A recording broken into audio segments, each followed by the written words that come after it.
Huawei, depending on which country you ask, is either a source of national pride or a national security threat. We're not going to be able to square that circle in today's video, but hopefully we can answer a much more straightforward question. Can they make a decent sedan?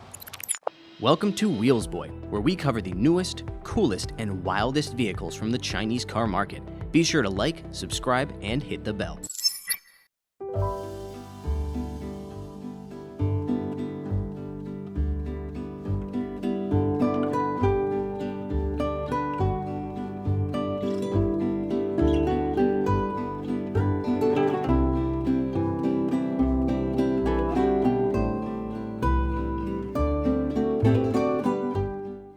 This is the Luxeed S7. Luxeed is actually the second joint venture brand for Huawei. The first was called Aito, and it was a joint venture between Huawei and a brand called Ceres. Their joint venture partner for this brand is actually China's Chery. Chery, in my opinion, and in the opinion of many other people, is not a producer of high-end vehicles. Good vehicles, but not high-end vehicles. Luxeed, however, is supposed to be a high-end brand. Huawei joint venture brands aren't known for having particularly out-there vehicles when it comes to design, and the S7 is no different. The front end is simple, not boring, but simple, with relatively little in the way of ornamentation. The most interesting thing is definitely these headlight units with their individual square lights within. The S7 doesn't look so much like a traditional three-box sedan as it does a single, smooth shape. No matter what angle you look at it from, it's low, it's wide, and it's long at about 5 meters in length. I also think it looks pretty mean, especially in this factory matte paint job. The strong fenders flow into a very smooth rear end with a taillight design that looks, at least in my opinion, a bit like that of a Mercedes-Benz EQ sedan, like the EQE or EQS. At this point, I would love to open up the trunk and show you inside, but there's no physical button with which to do so, so I've got to run to the front row really quick.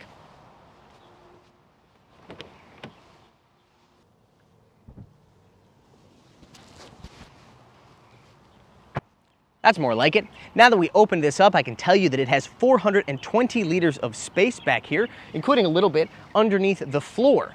It's not particularly wide or particularly tall, but it is quite deep, and you can lay down the second row, making a total of 1,450 liters of space. As I mentioned in my recent review of the Xiaomi SU7, I don't usually get hung up on things like the sound that a door makes when it closes, because honestly, I don't think consumers care about that quite as much as people like to pretend that they do. But this particular car is a little bit more expensive than other competitors in this segment. It's $35,000 to $50,000 US, so I would expect the door to sound that much more premium than things like the Xiaomi SU7 or the Zeekr 007 or other competitors. It's also not the only area within this interior that I feel like the quality could be a bit better. Take, for example, this button right here. This button opens up your glove compartment. It's actually top hinged as opposed to being bottom hinged. That has a couple of advantages. I think it's easier to use, and it also leaves more space for your passenger's legs over here. But the way the button is integrated into this trim, I don't know. I understand why it can't be exactly the same size as this, but it just ends up looking kind of misaligned. Speaking of small, but considerable, in my opinion, problems, hit the button here to close this storage area, and it never quite closes all the way. You have to take your hand and go to really close it off. Is this something that's going to be world-ending for a consumer? Probably not, but it's definitely something I noticed when I got in this car. Despite those initial negative impressions, I will say that the overall material quality and fit and finish is quite good in here. Lots of soft touch materials where you would want them to be on the door, on the center console. The other materials such as this, I don't believe it's real wood. It certainly doesn't feel like real wood, but this plastic here does look and feel pretty nice. Other good news about the interior, you got a 15.6-inch center screen powered by the what is the word? Primordial Chaos, I think is the translation for the Chinese name for this operating system from Huawei.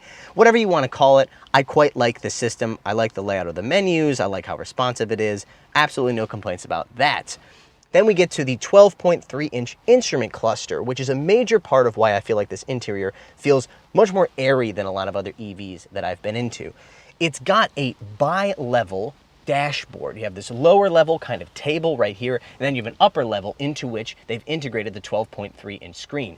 This is not the first time I've seen an instrument cluster like this, or an instrument cluster layout. Actually, the Hyper GT is another car that has its screen way far away from you, almost like it's an HUD instead of an instrument cluster. Unlike that screen, however, this one is considerably larger, and so things are much clearer on it and it's easier to use. This car has a 15 or 17 speaker sound system from the Huawei sound brand. The difference between those systems is whether or not you've got the optional 2 headrest mounted speakers right here. On the center console, you've also got dual wireless charging pads. A lot of this car's competitors only have 1 wireless charging pad. They're also Huawei superchargers, so I believe they're 50 watts each. I suppose I should be grateful at this point that Huawei and Chery decided not to give this thing a yoke, but I'm still not really in love with the shape of this steering wheel. It's very small, very round. It doesn't really feel particularly good to use. I also don't love the design of the buttons on here. They are touch capacitive, to rolly balls and then touch capacitive, but they're actually quite hard to spot in daylight. I'm sure at night they light up, but using them during the day, not very easy. I've got a pretty similar complaint here in the second row as well, because the touch buttons on the door panel, they control the optional heated and cooled rear seats. The front seats, by the way, also have available heating, cooling, and massaging, are actually really hard to see in direct daylight. When I got into the car earlier, I didn't even realize it was equipped with this option because I just couldn't see the buttons. You've also got a button here for controlling the air conditioning, the independent air conditioning here in the second row. The wheelbase of 2.95 meters means that you do have premium levels of space back here at the very least. As you can see, lots of leg room. I'm 1.75 meters or 5 foot 9 inches tall. Headroom wise, I would describe it as acceptable but not outstanding. I've got about 3 fingers of space above my head. I've mentioned that I'm overall pretty happy with the material quality and choice inside of this interior, but there are some areas that I don't really like very much, and that includes the ones they've used on the back of the seat here as well as lower down on the door. Both of them are soft touch, relatively soft touch, at least a thin layer of it, but they look like hard plastic because of the kind of crinkle finish that they've used. I don't really think it feels or looks very premium. Much like the Xiaomi SU7 that we reviewed, this has the option to put a Huawei tablet into a socket here so that you can have 1 or 2 screens for rear passengers. It also has 2 66-watt fast charging ports. That is pretty cool. Would you like to buy a Luxeed S7 or any other Chinese vehicle? We can help by connecting you with a reliable exporter of Chinese cars. Hit us up at our email at sales@wheelsboy.cn.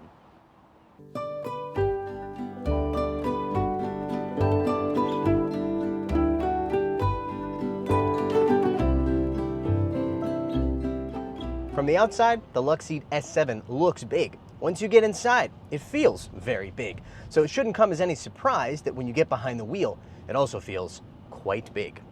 Now, big car driving dynamics have their advantages, of course. In this case, with the wheelbase of 2.95 meters and this double wishbone front suspension and multi-link rear, it's quite comfortable, even over aggressive bumps in the road, speed bumps, potholes, things like that. It feels very composed, very comfortable, just like you would expect from a vehicle this large. Being a big car in the age of electric motors doesn't mean you have to be slow either. This thing has 2 different powertrains, of course. Stop me if you've heard this one before.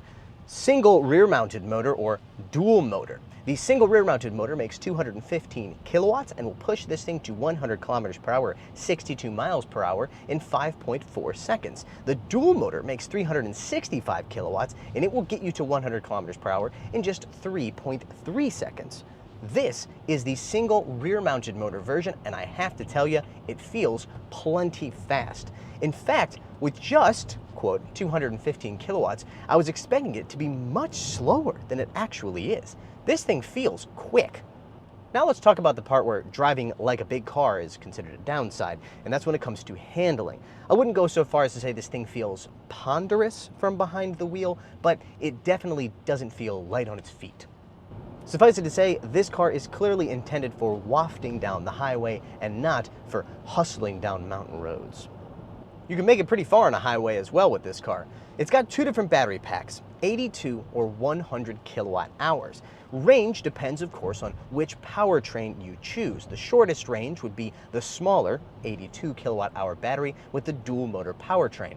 If you were to get the rear motor powertrain and the largest battery pack, you could get 855 kilometers of range on the CLTC cycle. This being a Huawei product, we also need to talk about driver assistance, because at least in my opinion, they have one of the top 3 driver assistance systems from any Chinese manufacturer. Now this one differs from the ones that I've used in the previous 3 cars because it only has 1 LiDAR unit instead of 3. With 2 fewer LiDAR units, you would expect that the system would have less information upon which to base its decisions and maybe therefore make poorer decisions when making turns or when stopping or making its way around objects. But from what I can tell from behind the wheel, this system is as good or maybe even a little bit better than the Huawei systems that I've tried before. Now, keep in mind that these systems are constantly being updated month to month, week to week even. And so those Huawei systems on, say, the Avatar models may be just as good as this one at this point. But I have to say, I am impressed by what I'm seeing here. So what is it about this system that I find so impressive? Well, it's basically the naturalness with which it drives. It doesn't feel like someone who's been driving for, I don't know, 20 years or anything, but it definitely feels like someone who isn't a teenager who just got behind the wheel. It brakes smoothly, it turns smoothly, it accelerates smoothly. It's generally pretty conservative, which I like, but there is one aspect that I do wish they would improve. The area where it needs improvement is driver monitoring. I've always felt that the best systems are the ones that are the hardest on the driver, the ones that remind you the most, whether through the steering wheel monitoring or through the eyeline monitoring, that you need to be paying attention to the road all the time. This is not a system that I think does a great job with that. I think it's much too lax. You can look away from the road for quite a long time. You can take your hands off the wheel for a minute at a time. It's not strict enough, and as long as these systems are not perfect, that should not be allowed in my opinion. Now, it's far from the only system that does that, I just want to be clear, but I do want to hold everybody to a high standard.